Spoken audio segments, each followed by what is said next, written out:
Why wait to earn the degree you deserve? You have the experience, you have the knowledge. Now's the time to get the credit for the work you've done and earn the recognition you deserve by starting your comeback at Purdue Global. It's time to earn a degree you'll be proud of, a degree that employers will respect. It's never too late. Never too late to come back stronger and move forward in your career. Start your comeback today at purdueglobal.edu, Purdue's online university for working adults. This episode is brought to you by Navy Federal Credit Union. It's a special thing to be a member of Navy Federal because they are a member-owned, not-for-profit credit union that invests in its members with amazing rates and low fees. That's why members could earn and save more every year. Plus, they serve all branches of the armed forces, veterans, and their families. So if you're interested in becoming a member, learn more at NavyFederal.org. At Navy Federal Credit Union, our members are the mission. Insured by NCUA. Episode 343, Managing Money and Anxiety. Welcome to the Frugal Friends podcast, where you'll learn to save money, embrace simplicity, and live a richer life. Here are your hosts, Jen and Jill.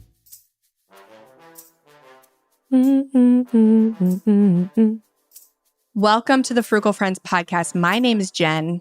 My name is Jill.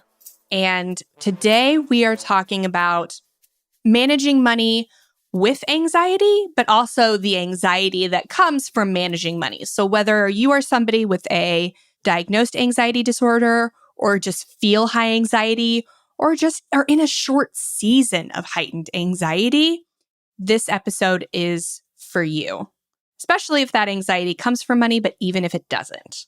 Yes, we see you, and we always want to acknowledge the whole person that each one of us is, and the realities that managing money is going to intersect with our mental health and the various struggles that we may be navigating. And certainly anxiety, and we'll talk a little bit about depression as well, are some of the most common mental health concerns that we can face. And as Jen said, sometimes circumstantial and sometimes a clinical diagnosis is there wherever you may find yourself. We see you and we want to be able to provide some tools and resources for you. Yes. And this episode is brought to you by World Mental Health Day, which is coming up on October 10th. And it's an opportunity for people and communities to unite behind this year's theme, which is mental health is a universal human right.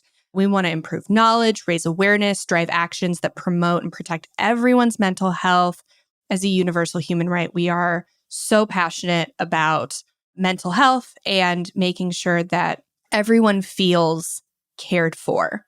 And so we want to care for you if you are dealing with anxiety. We chose to focus on anxiety because it is the number one diagnosed mental health disorder. And so many people are dealing with it without a clinical diagnosis. And so with that fact, we really didn't want to just cover all of mental health. We wanted to focus in on this one thing. And luckily, there's a lot of writing on it. But if you are interested in just overall mental health, we did an episode with Melanie Lockert, episode 194, Paying Off Debt and its association with your mental health. That's a really, really good one. So I would recommend scrolling back to 194. But let's get into our articles. Jill, this is very much an episode for you. I'm so excited that you are our guest and expert and co-host and co-host for this episode.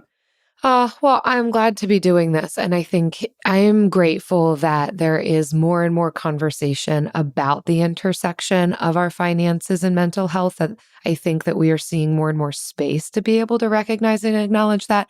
But there's still more to be done here, and as many voices as possible. And so for now, we're going to focus on some of the most common mental health concerns like anxiety. But I do want to run through this first article that comes from Bankrate, and it just gives an overarching view of some of the research that has been done recently on the intersection of mental health as a whole with our finances. A lot of this is going to be talking specifically about anxiety, and we will get more and more into that in the second half of what can be done. But I do think it's worth acknowledging, what are we looking at? What are we facing? Because I think identification in any situation is one of the first steps that we need to be aware of what's happening worldwide, nationally, within our communities, and within ourselves before we can even know what is the best response going to be. So this article from Bankrate is titled, "More than half of Americans say money negatively impacts their mental health, up sharply from a year ago." And I think a lot of us can commiserate with this. I think we've got a reality to what's happening in the economy and with inflation, and whether or not each one of us has received raises, and are they keeping up with inflation? And then you name it on the personal circumstances that may be happening, even as we are still recovering from the pandemic. So here we are. And Bankrate actually commissioned research to be done on the correlation between mental health and money. And you'll love this, Jen, with a total sample size of 2,365 US adults. And they were surveyed recently, April 12th to 14th, 2023. So at the time of recording, this was within this year. So we just want to go through some of the main findings. And I will say this too, one of the reasons for highlighting some of these key findings and statistics is for the sake of normalization, which is one of those terms that we use even within the clinical world and mental health world, of something that's helpful when we can find ourselves amongst friends and others having similar experiences to us, that what we are experiencing is common. Not to say that you're not special and unique, but that you're not alone in it. That if you are feeling anxiety and depression just on its own, but especially if it's connected with finances and the two kind of volley back and forth in their impact on one another, you're not alone. And one of the key findings that they state here is that money takes a toll on mental health for so many. Money is the most cited factor that has a negative impact on US adults' mental health, 52%, ahead of one's own health, which is at 42%. Current events, the toll that it takes, they're listing at 41%. The health of family and friends, 36%. Relationships with friends and family, 32%. And work, 31%. So all kind of within that 30 to 50% range, but really spiking around the money issue and its impact on mental health, again, at that 52%. And I would imagine too, because money can be a circumstantial, depending on what's happening, that we've all, probably every single person, myself included, and those of you listening, have experienced this at one point. I mean, we're talking time of survey, but depending on what you've experienced throughout life, you have probably had an experience where money led to high anxiety or symptoms of depression for you. And it's so drastic. That's such a high number, more than half. Yeah. And if this is a new feeling for you, like you haven't been anxious about money, but it's kind of new, then that's normal, because economic factors such as inflation, rising interest rates, job security, those more than 4 out of 5, 82%, say those feelings of stress, anxiety, worrisome thoughts, loss of sleep are caused by economic factors.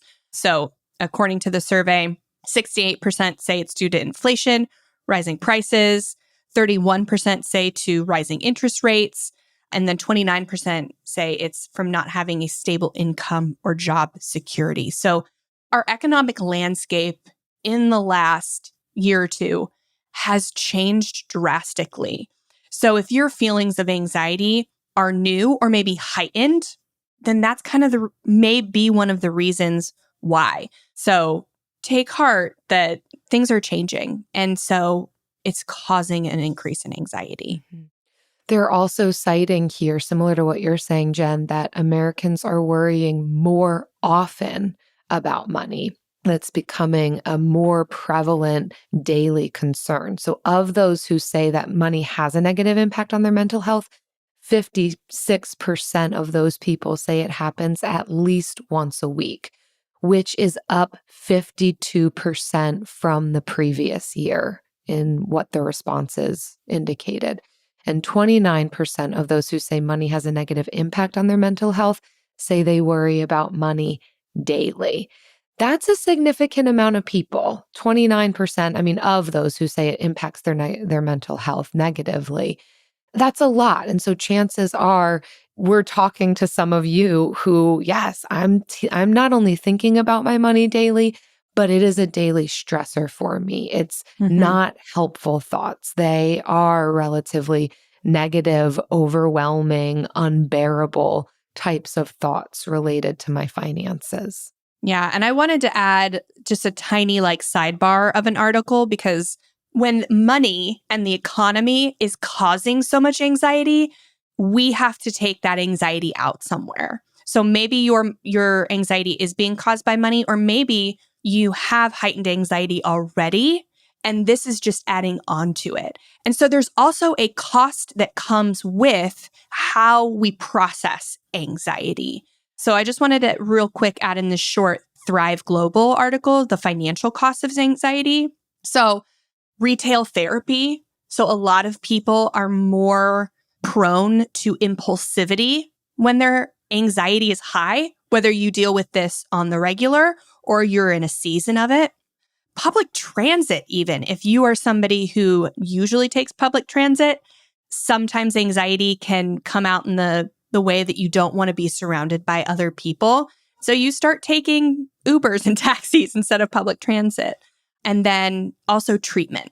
So if you choose to get treatment for your anxiety, your average cost of therapy is ranging from $100 to $200 per session without insurance. And so these are some of, and not to mention if you choose to take a medication, if you're prescribed one, these are the costs that come with this and can't be ignored. We want to think about this when we start to think about how do I budget with the times being as anxiety producing as they are, and how am I going to process this anxiety healthfully instead of bottling it up and burying it down deep inside until the housing market or something crashes, and then we can come back out like a butterfly. I don't believe that's going to happen, at least not anytime soon. So I think processing it in a healthy way is probably better for you and your finances. But yeah, so I just wanted to add that quick sidebar in there that there's also a cost to managing it. And sometimes that can feel like a wheel you're never going to get off of, a hamster wheel where the one thing leads to the other. And you could feel like you're hemorrhaging money and not feeling like you're improving in your circumstances or your mental state. Just to further acknowledge where we could possibly be finding ourselves at any given point, I want to highlight again the concept of mental health impacting money and money impacting mental health. Sometimes they're one and the same. Sometimes that is the hamster wheel we're on. Sometimes we can find ourselves in one of those two camps. So just to tease this apart a little bit, it's worth acknowledging or identifying where we might be finding ourselves at any given point. Because again, that's going to help us in identifying then what do I do next? So there could be some where the primary concern is mental health impacting money. And what we mean by that is that some mental health concerns are associated with impulsive behaviors, which can make it even more difficult to budget appropriately, manage spending, or save. And the primary reason for those difficulties with personal finances is the mental health diagnosis first that causes greater barriers to our ability to implement changes and patterns that are going to be beneficial for us. There is no shame in that. It is worth knowing, though.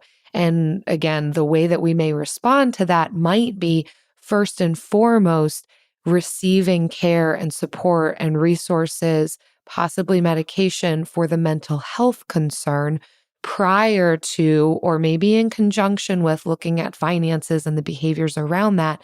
Because just looking at the behaviors and not the underlying or overarching mental health concern isn't ultimately going to solve the problem. And then conversely, we've got situations where money is primarily what's impacting mental health. And that's more your circumstantial issues that are leading to impact on our mental state, mental, emotional, relational state. That could include specific financial hardships that can increase our experiences of symptoms of depression and anxiety. It could be having debt and feeling the weight of that mentally and emotionally, and that leading to increased stress, intrusive thoughts, kind of constantly being concerned about, feeling anxious about the realities of the debt that you owe, not knowing how you're going to meet all of those payments. So again, that's an example of circumstances that are impacting mental health. Even still, it's going to be helpful to see a mental health professional. But in those types of situations, it's definitely going to be important to recognize the circumstance and be able to come up with a tangible, implementable plan, because that's going to have a very clear and positive impact then on your mental health when you feel as though you're in control of it. Absolutely. So that leads us into the second half of the episode where we talk about how do you manage your money when you have depression or anxiety. AI might be the most important new computer technology ever. It's storming every industry, and literally billions of dollars are being invested. So, buckle up. The problem is that AI needs a lot of speed and processing power. So, how do you compete without costs spiraling out of control? It's time to upgrade to the next generation of the cloud, Oracle Cloud Infrastructure, or OCI. OCI is a single platform for your infrastructure, database, application development, and AI needs. OCI has 4 to 8 times the bandwidth of other clouds, offers one consistent price instead of variable regional pricing. And of course, nobody does data better than Oracle. So now you can train your AI models at twice the speed and less than half the cost of other clouds. If you want to do more and spend less, like Uber, 8x8, and Databricks Mosaic, take a free test drive of OCI at oracle.com/strategic. That's oracle.com/strategic.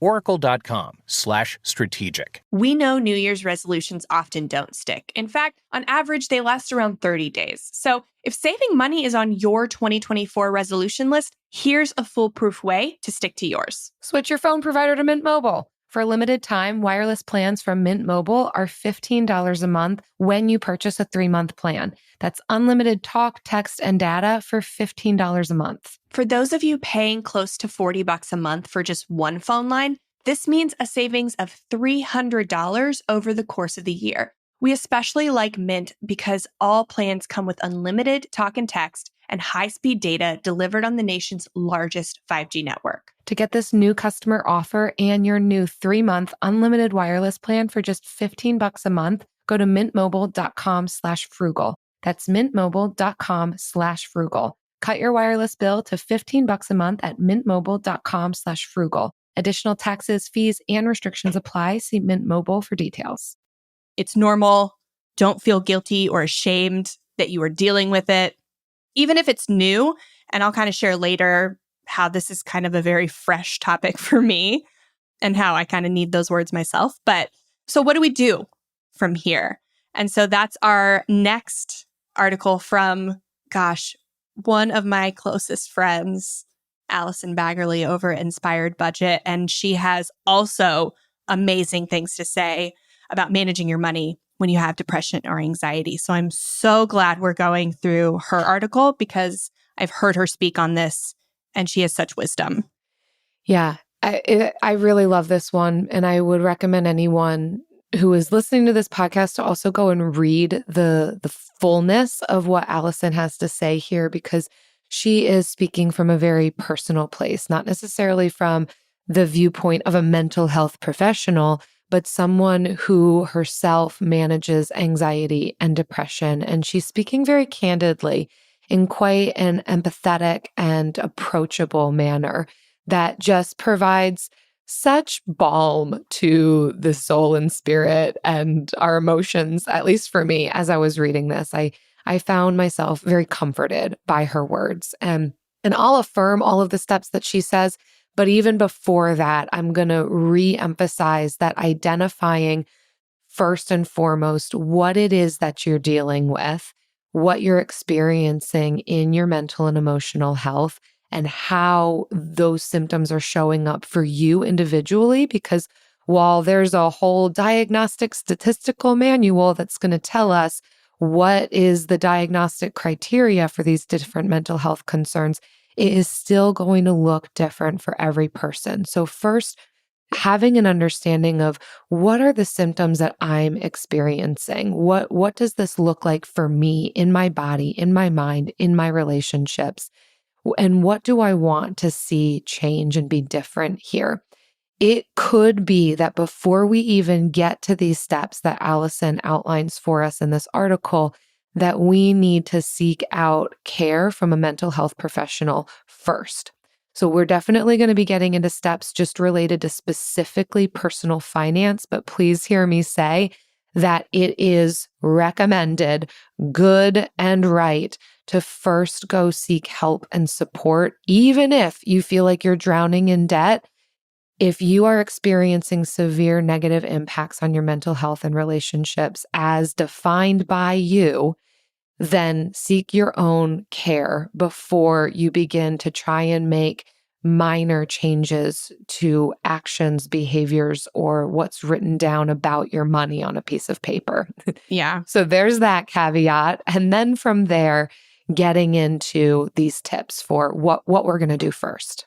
Yeah. It's not worth it to be debt-free, but to be a shell of yourself. It's better to take a little longer to pay off debt, take a little longer to get those financial goals accomplished, but be fully you.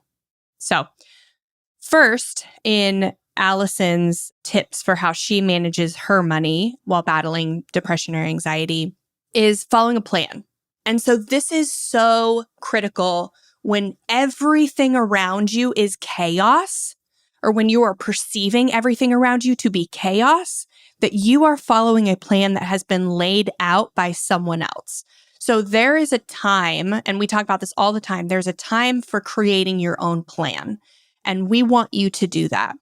When you are feeling anxious or when you are in a season of high anxiety, not the time unless you already have a concrete plan that you've made for yourself. Even still, it may be time to amend that plan. So if you don't already have something to amend, then follow a plan that somebody else has already written out. Don't think about doing it perfectly. Don't think about how to customize it. Just if you feel like you're treading water, yet you are already seeking help for that, then the first thing is to follow a plan that can be written down. So for Allison, her plan looked like step 1, save an emergency fund. Step 2, learn how to write a budget that works for her. Step 3, track my expenses. Step 4, utilize sinking funds. So it's very granular. A lot of financial plans are very broad.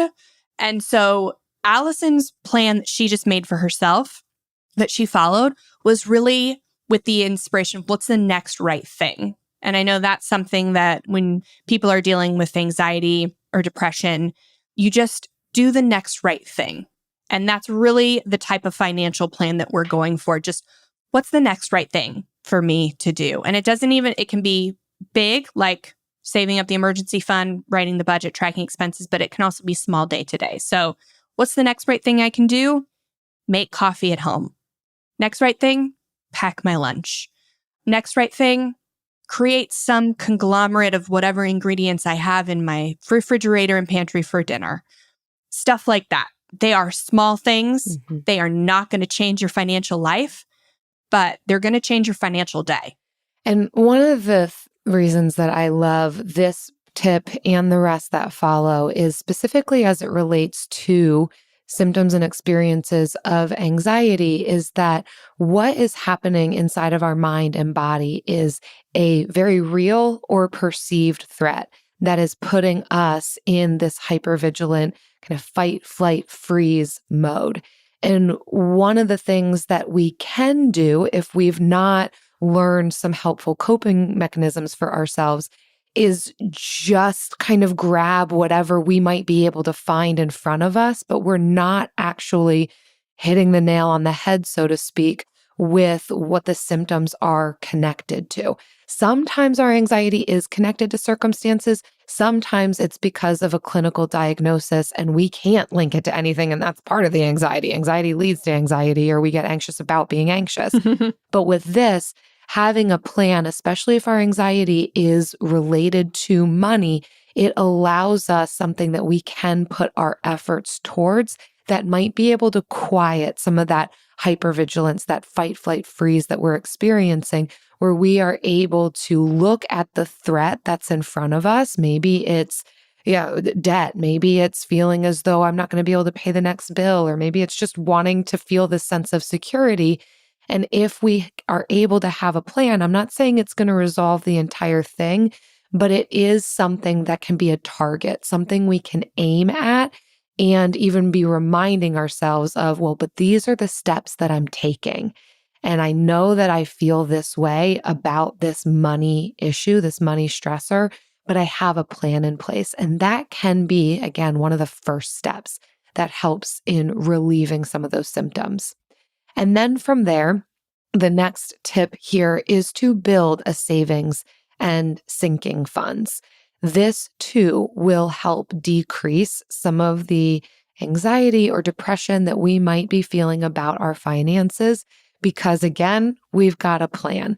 We've got something in the back burner in a high yield savings account for those rainy days, where when those anxieties or intrusive thoughts pop up, we can know we are saving for this, or there is some money in this sinking fund to cover XYZ circumstance that's happening.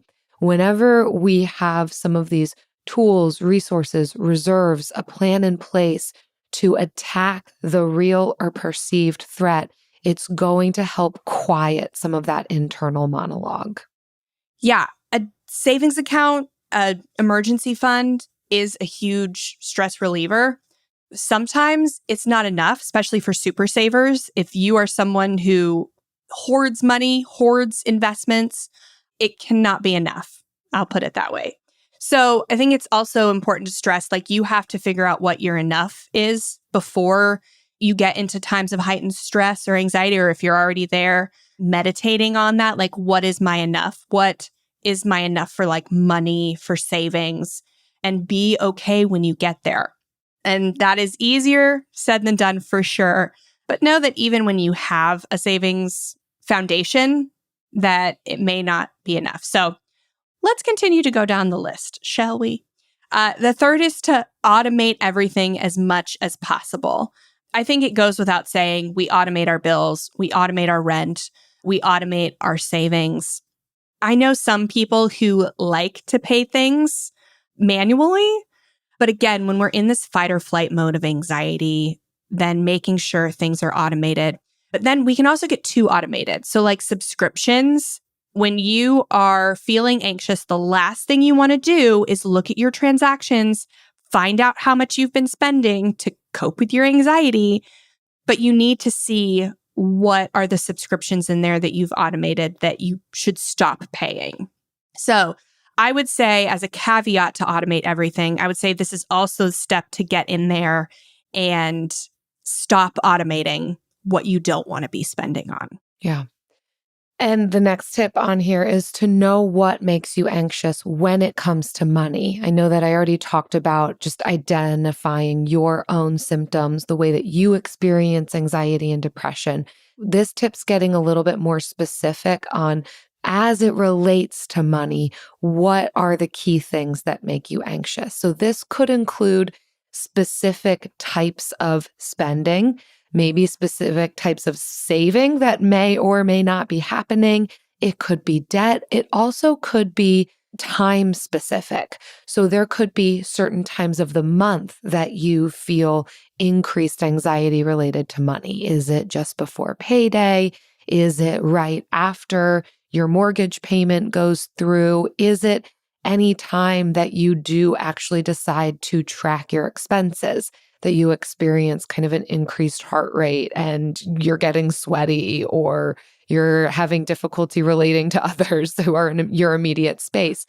This is even helpful to get into the minutia of identifying and being aware of. And all of this is related to just understanding of self, that it is good to know the specifics of what are the triggers, not necessarily so that they could be avoided, but so that we can learn how to manage ourselves better and better as we engage with some of these triggers. Because just before payday is going to keep happening. Needing to pay rent is going to keep happening. But if we can know, oh, those are the times that I'm experiencing increased difficulty with my mental health, now we're armed. Now we are even more equipped and prepared to care for ourselves well, because we can then also pair that with efforts towards caring for ourselves. What do we need to do then if we know that this is going to lead to increased anxiety? It could be some of your very low level coping mechanisms of, I am going to do a 10-minute YouTube video of deep breathing exercises before I sit down to do my budget for the month. Some of this you're going to want to talk with your mental health care provider about, of what's your specific plan. I'm just giving some examples here, but knowing the realities of yourself, coming into some of that increased self-knowledge is going to help us know, then what do we do next? They can be tools and resources for us of how to hold the tension. What this could also mean is telling us what to avoid. I know that I already said some triggers we can't avoid, but some we can. There may be some things that we are doing that aren't actually helpful for us. For instance, are we feeling anxiety about our money and then we go watch a bunch of true crime TV and get even more anxious and we scare ourselves? Like it could be that even the things that we are entertaining ourselves with are adding fuel to some of this fire. And so anytime that we're experiencing higher degrees of anxiety or symptoms of depression, we're going to need to think about what to hold the tension with. What is that producing in me and in my body? And what could I either take away or implement that's going to help bring some tension to it? I'm not going to use the word balance, but kind of help to bring an equilibrium that can happen inside of ourselves. Yeah. And I think this also influences how we practice personal finance. So this is where we take math away and we add the personal part of finance. When you find what makes you anxious, then you avoid it, even if the math says you shouldn't. So this is like debt. If you are paying off your debt and one person's saying, hey, pay off all your debt, and the other person saying, don't pay off your debt, buy a house or invest, and you're finding your radical middle, sometimes it looks like, okay, all of this debt, regardless of interest rate, is stressing me out. I want to get rid of all of it. I know I need to invest, but I'm putting it off. So when we are looking more at what makes us anxious, we can also start to correlate that with how we are formulating this radical middle financial plan and how we're prioritizing our financial goals. And the last one on this list is ask for help. I know we said it at the very beginning. It's the first thing you should start with, but it's the last thing that you should think of as well. So asking for help, whether it's professional or just a friend, cooking dinner, running errands, daily routines, anything. So we always think of a therapist as helping, but there is so much value in community. There's an old saying, like, it takes a village to raise a child. But like villages are fewer and farther between. And it's not just for raising children, it's for living. It like doesn't stop at childhood. It takes a village to live, honestly. Yeah. So not even just asking for help, but just being in connection with other people and sharing each other's burdens. So whether that's venting or you're buying dinner for someone and they're buying dinner for you. Yeah, I think that certainly it can be so helpful to seek professional mental health support. But even that professional is going to tell you, all right, where are the friends and family and community members and what are you involved in? Because there is only so far that 1 hour weekly, biweekly, or monthly is going to do. Then it is going to be the implementation of community. And I love what you're saying, Jen. It's not only asking for help, it's also just engaging in supportive community. And one of the ways that we can do that is through listening and acquiring resources that we know are going to help put more tools in our tool belt and help us address some of the experiences that we're having, like listening to podcasts and reading helpful blogs or finding books that are going to give us some of the knowledge that we may be missing. And yeah, cooking with other people and just doing all of the things. And we need each other. None of us is purely independent. And you know what we also need? And it's going to happen multiple times a week, almost more than therapy. And it's here to support you, as we are. The Bill of the Week.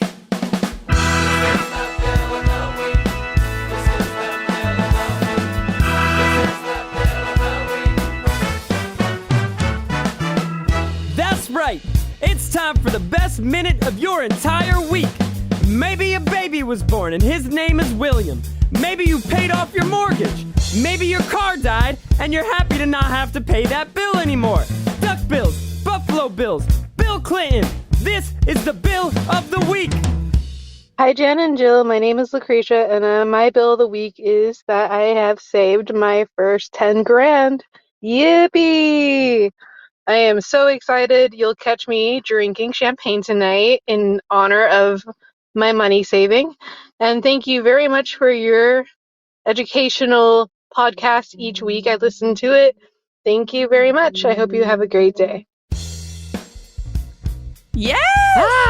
Lucretia, this is so exciting. We're popping bottles with you, figuratively. Yes, I want to pop bottles with you. I am so proud of you. $10,000 is huge. Huge. I think it was 1,000. Oh, no, she said 1,000. Was it 1,000? Oh, yeah. You're right. 10 grand is huge. Huge. And you should celebrate not just with popping champagne, but it is something that you should continue to celebrate because it doesn't just mean that you did a few things right. It means you did a lot of things right for a long time. And we are so proud of you. That is, what an accomplishment. And I think what a beautiful tie-in to this episode too, because we also need the reminders of seeing and celebrating and acknowledging our accomplishments, how far we've come, what we've done, sharing that with others so that we can know this is possible. Lucretia did it. I can do it. You can do it. We all can do it together. And we're going to celebrate along the way. And we can cry along the way. But man, when it's time for some champagne, feel free to make it Prosecco. And we're still going to be celebrating. If you all listening have a reason to celebrate, if you are popping bottles, if you've saved money, if you've spent money that you feel good about because it's in your values and you did have it saved previously, or again, your name is just Bill and you haven't done any of these things, but you're Bill, perfect. Visit frugalfriendspodcast.com/Bill. Leave us a bill. We cannot wait to hear it. We all agree that reducing carbon emissions is a good thing. And once again, Toyota is leading the way. We hear a lot about fully electric vehicles, and Toyota has them, with more on the way. But we also know a BEV is not for everyone, whether it's because of cost, range, or concerns about finding a charging station when you need it. Plus, the raw materials used to manufacture batteries are limited. Enter Beyond Zero, Toyota's vision for a carbon-neutral future, in vehicles and manufacturing plants too, in the years ahead. The The materials used to make just one long-range battery for an EV could be used to make batteries for 6 plug-in hybrids or 90 gas-electric hybrids. That's why Toyota's position today is electrified, diversified, empowering you to choose how to reduce your own carbon footprint with the vehicle that's right for you, a hybrid, plug-in hybrid, or battery EV. So shop, learn more, and get details at toyota.com/beyond0. Toyota, let's go places. It's never too late. Never too late to earn a degree. Never too late for a comeback. Between your busy career and taking care of a family, it can feel like there's never a good time to go back to school. But your time is now. Time to start your comeback with Purdue Global. As Purdue's online university for working adults, Purdue Global is dedicated to supporting adults like you who know it's time to earn the recognition you deserve. You have the experience, you have the knowledge, it's time to get credit for the work you've done. You can balance work, family, and everything in between while earning your degree. It's time to move forward in your career, for your family and for yourself, with a degree you're proud of, a degree that employers will recognize and respect. You're worth this investment in yourself to earn a degree you deserve. It's never too late. Never too late to go back to school and come back stronger with an education you can trust. Now is the time for your comeback. Start yours today at purdueglobal.edu. And now it's time for Lightning round. Lightning round. Pew, pew. So, what is your go-to self-care practice that you find helpful in managing money-related anxiety?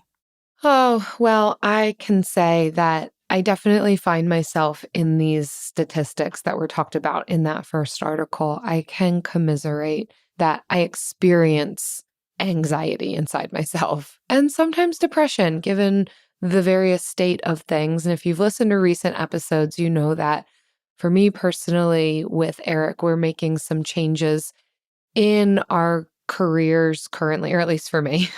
It feels like it's affecting both of us, which means making less money. And especially in the state of inflation and where the economy is, that can at minimum lead to increased stress, if not also experiencing anxiety in my body and in my mind. And so what I have found helpful for me is a lot of what we've already talked about in this episode is identifying it. I do think that I have been able to find ways for that to be my first step of what's happening, what is going on, and creating some of that pause, which is paired with self-knowledge, but also just a value for myself that I will give myself the space to acknowledge and identify what is going on inside of me. At least just name it. Okay, I'm feeling shortness of breath. I am feeling quite overwhelmed. Here might be some of the things I'm thinking about. If I can take it a step further to say, what is this connected to, or what thoughts came just before this, or what circumstance just happened, that can help me too. Sometimes we don't know. Sometimes I don't know. This is just how I'm feeling right now. So then I can just move into the next thing of, is there an action that I can take? Usually, if I am feeling quite heightened anxiety, it will just be like belly breathing. I know that a lot of times we'll talk about deep breathing, but I want to really emphasize that it's not chest breathing, it's belly breathing. If you have no idea what I'm talking about, then you absolutely need to look into this further. There's YouTube videos, there's podcasts. Many of us are breathing incorrectly. We're not getting the oxygen that we need into our brains and into our blood flow. That's actually going to help reduce our symptoms of anxiety, at least in the moment and in the here and now. So there's that. If it's money related, it does help me to look at the plan that I've made. So this isn't going to work for everybody, but for me to actually look at what are my goals, remind myself of some of the progress that I've made or the plan that I have in place to achieve some of that progress, actually putting action to the experience and feeling like I am able to take some version of control over what's actually within my control, bear influence on what is actually mine. For me, it helps to lessen what I'm experiencing in that moment. And sometimes some of my proactive ways of doing this is just being in my spending plan twice a month, that corresponding to each payday, I am looking at the money. For some people, that's going to be more anxiety producing. So it's worth seeing, can you just do this monthly? Can you just do a check-in every 6 weeks? But for me personally, it helps. It feels like a proactive measure to know I've got a plan. I'm taking control of what's within my control. And that kind of mitigates some of that anxiety for me. What about for you, Jen?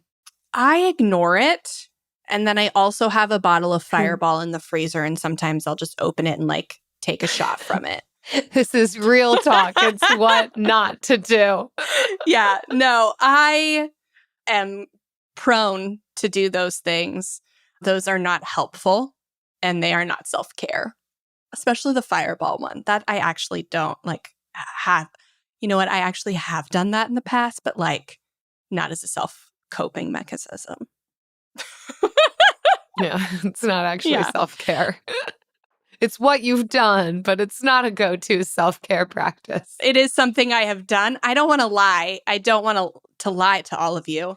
You don't have to tell the truth either. Okay. So in reality, I am going through a season of very heightened anxiety around money. I personally am not a naturally anxious person. I am almost chill to a fault. But Travis just took a job, my husband, that got a 25% pay cut. And it's so that he could like have 100% better schedule and lifestyle and work-life balance. And it was something we knew we could do financially, but it was almost look like it was something that needed to happen so badly that we almost had to like leap before we fully looked. It was kind of one of those things like, okay, this is the minimum threshold. Anything above at or above this minimum threshold we can do. And it was at that minimum threshold. So it's like, okay, we can do this. He spent about 6 months looking for something it was the schedule that we wanted. So I am in a season of heightened financial anxiety from that change. Has anything actually come to fruition that my financial fears are about? Absolutely not. No, of course not. So I have to use reality to tether myself back to reality, I guess. Tether myself back to myself and look at our bank account and look at our expenses and our income.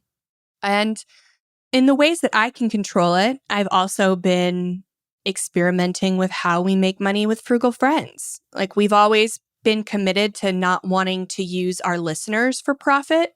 So we don't sell any courses. We don't do any coaching. Like it's not a bad thing. And there are so many great courses and so many great coaches, but it's just not what we want to do.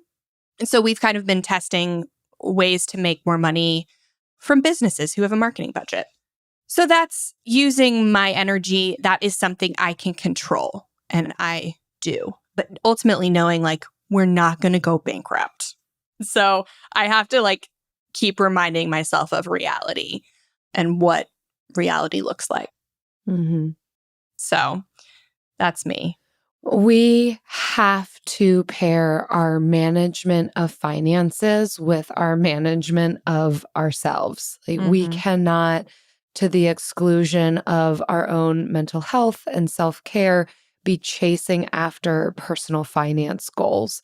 We cannot allow the one to so eclipse the other because, we can end up very depleted, very exhausted, and just not good across the board for our mental, emotional, relational health. So all of these things need to be tethered together. And if that means that it's going to take longer to pay off debt, if that means I'm actually going to choose to take a pay cut so that my well-being and my experiences in family life and personal life are better, like we need to be able to do that, give ourselves permission, find permission within the community, help others speak that permission, give space for others to speak that permission to us. But All of these things need to be taken into consideration. And again, if your mental health concerns are what's rising to the surface as the biggest concern for you, focus on that. Do that first because it will have benefit on all other aspects of your personhood. You are still caring for your financial self if you're caring for your mental self, because thankfully that's the beautiful part of them going hand in hand. As much as each one could have negative impact on one another, each area of ourselves can have positive impact on each other. So just take care of yourself. And if you can hear our voices as that freedom and permission, please do so.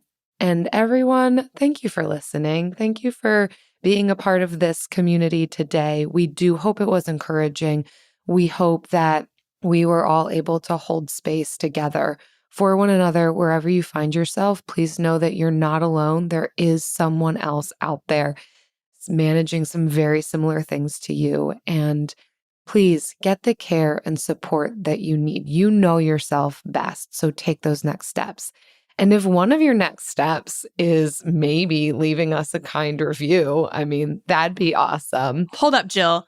I know Goldie wrote this for you to read, but I am now reading this, and I think it's for me to read. Okay, go for it, Jen. This is how you're going to care for yourself. This is how I'm going to care for myself. This is how Anhan11 is caring for me. She has written a 5-star review of the show, but the 5 stars isn't what's important. It's what she's written. And she or they said, not the Carrabba's of podcasts. We all know Carrabba's is for the elite or for a very special occasion. Well, this podcast is quite the opposite. It's for everyone, every day. The article review format brings a lot of good tips, and I am loving the new format of occasional episodes in which the hosts share their expertise without articles. I've learned a lot, but more importantly, gained motivation from this supportive and radically middle-ish approach to personal finance. Oh, my heart. I mean, that review was for both of us. We both feel seen, but there's humor, there's encouragement. This is everything. Thank you, Anhan11. Thank you for listening. If you enjoyed the show, please take a minute to leave a rating and review. It helps potential new listeners know what our show is all about. And sometimes it can even contain cryptic inside jokes that other people may not understand, but you'll be scrolling through reviews and laughing because you get it. Yeah, because that Carrabba's was a reference to a previous episode. A very short part of a previous episode, but y'all are listening and you get it. And we're glad you're here, and we're going to see you next time. Frugal Friends is produced by Eric Siriani.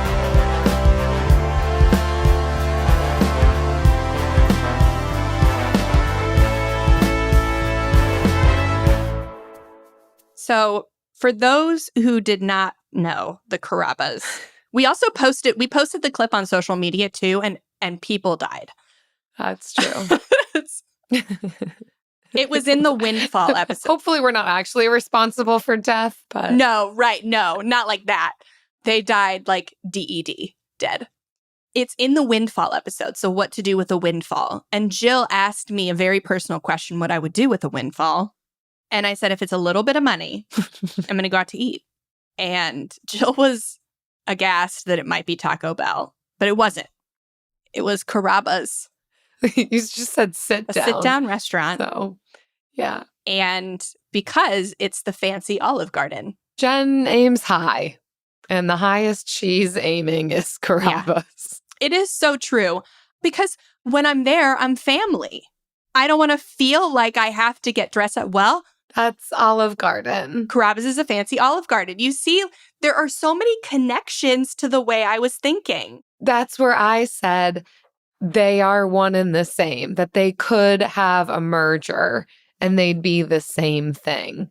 But we don't need more episodes about this. Okay, but here's the thing. Carrabba's is fancier because it gives you olive oil with the stuff in it for your bread. It's not just breadsticks. Olive Garden is breadsticks, and Carrabba's is like crusty Tuscan bread. You'll get this. The bread. It's the bread. And the oil. I do speak bread. With a sun-dried tomato, like maybe it's sun-dried tomato, maybe it's just herbs. Yeah, but Olive Garden does the salad with it. And you can dip your bread into the salad. Carrabba's salad dressing is fancier. It's got that creamy Parmesan. You can't say that's fancier than that. It is fancier than Olive Garden Italian. It is. Okay. Well, one of the reasons people love this podcast, I think, so much is that we are two different people. This is not an echo chamber. So you will hear from Jen that Carrabba's is the fancier Olive Garden, and you will hear from me. They are one and the same, and for a nice dinner out, you could aim higher. I don't want to go to Burns or something, because then I have to get all very dressed up, and I have to take a tour of the wine cellar in heels, and it's cold down there. There's a radical middle to be found there in between the expensive steakhouse in our area versus Carrabba's. Is different. And something else we say is that everyone's radical middle is different, and Carrabba's is my radical middle. Yeah. It just looks a little bit different than yours, Jill. If I come into a windfall, I am going on a yacht vacation. So enjoy Carrabba's. Enjoy that night out with your bread and oil. I'll be on a yacht. That is a different amount of money, Jill. We're talking about two different amounts of money. We're talking about two different people doing two different things with their money. Okay. It's really what we're talking about. And it's why the people listen. All right. With the best all-inclusive vacation deals to Mexico and the Caribbean, booking your getaway with Cheap Caribbean Vacations means you have more freedom to do your deal. Whether you want to enjoy snorkeling, endless margaritas, and more, or simply soak up the sun and sand in a tropical paradise, Cheap Caribbean Vacations has your deal for that. Plan and book the exact getaway you want at exactly the right price for you by using our exclusive Budget Beach Finder, or find a featured all-inclusive package to Paradisus by Malia Hotels, and do your deal at cheapcaribbean.com. Bring home Napoleon. Destiny has brought me here. The action epic from acclaimed director Ridley Scott. What is your name? Napoleon. You are the greatest leader in the history of the world. Witness the rise. You are nothing without me. Of the legend. Starring Academy Award winner Joaquin Phoenix and Vanessa Kirby. I'm the first to admit when I make a mistake. I simply never do. Napoleon. Buy or rent on digital now. Rated R.